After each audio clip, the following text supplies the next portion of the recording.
উপমান কর্মধারয় সমাস। উপমান কর্মধারয় সমাস শেখার দারুণ কৌশল হচ্ছে মনে রাখতে হবে উপমান মানে বাস্তব তুলনা, অর্থাৎ এখানে উপমান এবং উপমেয়ের মধ্যে বাস্তব তুলনা বোঝাবে। যেমন ভ্রমর কৃষ্ণকেশ, কালো চুল। তাহলে কালো চুলকে তুলনা করা হয়েছে ভ্রমরের সাথে। ভ্রমর দেখতে কালো, তাহলে এখানে কালোকে কালোর সাথেই তুলনা করা হয়েছে, এটি একটি বাস্তব তুলনা। আবার দুধ সাদা, সাদাকে সাদার সাথেই তুলনা, কারণ দুধের রঙও সাদা।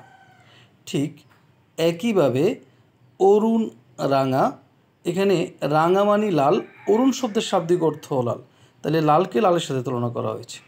আমরা পরের উদাহরণে দেখি রক্ত লাল, তাহলে লালকে কিসের সাথে তুলনা করা হয়েছে? রক্তের সাথে, তাহলে রক্তের কালারও লাল।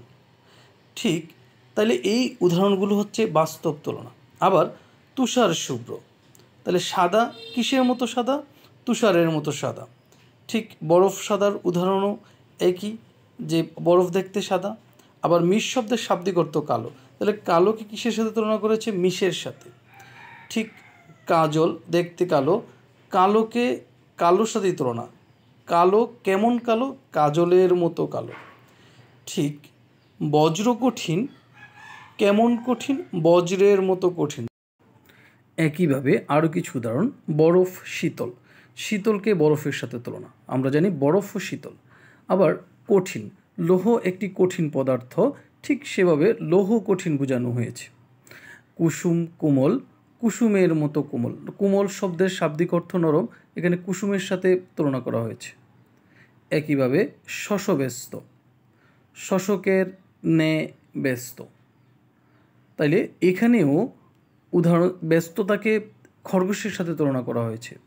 ধনুক বাঁকা, ধনুকের মতো বাঁকা, তাহলে বাঁকাকে বোঝানোর জন্য কিসের মতো বাঁকা সেটাকে উদাহরণ আনা হচ্ছে ধনুক, আমরা জানি ধনুকও বাঁকা, তাহলে এটিও একটি বাস্তব তুলনা।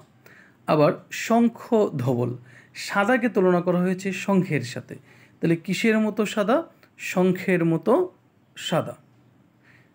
তাইলে এই উদাহরণগুলো বাস্তব তুলনা, তাই এগুলো উপমান কর্মধারয় সমাস। এবং ব্যাসবাক্যে মত অথবা ন্যায় শব্দ দিলেই এবার উপমিত কর্মধারয় সমাস। উপমৃত উপমানের ঠিক বিপরীত, এখানে তুলনাটি বাস্তবসম্মত নয়। যেমন পুরুষ সিংহ, পুরুষ সিংহের ন্যায়, তাহলে এইখানে অবয়বগত অথবা বৈশিষ্ট্যগত কোনো মিল নেই, এই তুলনাটি অবাস্তব তুলনা, পুরুষের সাহসিকতা বোঝাতে এখানে বোঝানো হয়েছে। ঠিক মুখচন্দ্র, মুখ চন্দ্রের ন্যায়, এখানে ন্যায়টা ব্যাসবাক্যের শেষে যাবে। যেমন মুখ চন্দ্রের ন্যায়। আবার ঠিক এটাকে যদি এমনও হয় যে চন্দ্রমুখ, তাহলেও এটা উপমিত কর্মধারয় সমাস, সেক্ষেত্রে ব্যাসবাক্য মুখ আগে চলে আসবে, যেমন মুখ চন্দ্রের ন্যায়, একই ব্যাসবাক্য হবে। তাহলে এখানে পূর্বপদ অথবা পরপদ দুই দিকেই মুখ শব্দটা থাকতে পারে। আবার কর পল্লব, কর শব্দের শাব্দিক অর্থ হচ্ছে হাত, পল্লব পাতা, কর পল্লবের ন্যায়। ঠিক নয়ন পদ্ম, নয়ন পদ্ম, নয়নকে পদ্মের সাথে তুলনা করা হয়েছে, এটিও একটি অবাস্তব তুলনা।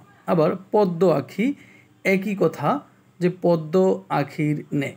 তাহলে আমরা উপমিত কর্মধারয় সমাসে বলেছি যে অবাস্তব তুলনা, অর্থাৎ এখানে পুরুষ কে সিংহের সাথে তুলনা, অথবা মুখকে চন্দ্রের সাথে তুলনা, অথবা করকে হাতকে পাতার সাথে তুলনা, সেই উদাহরণগুলো।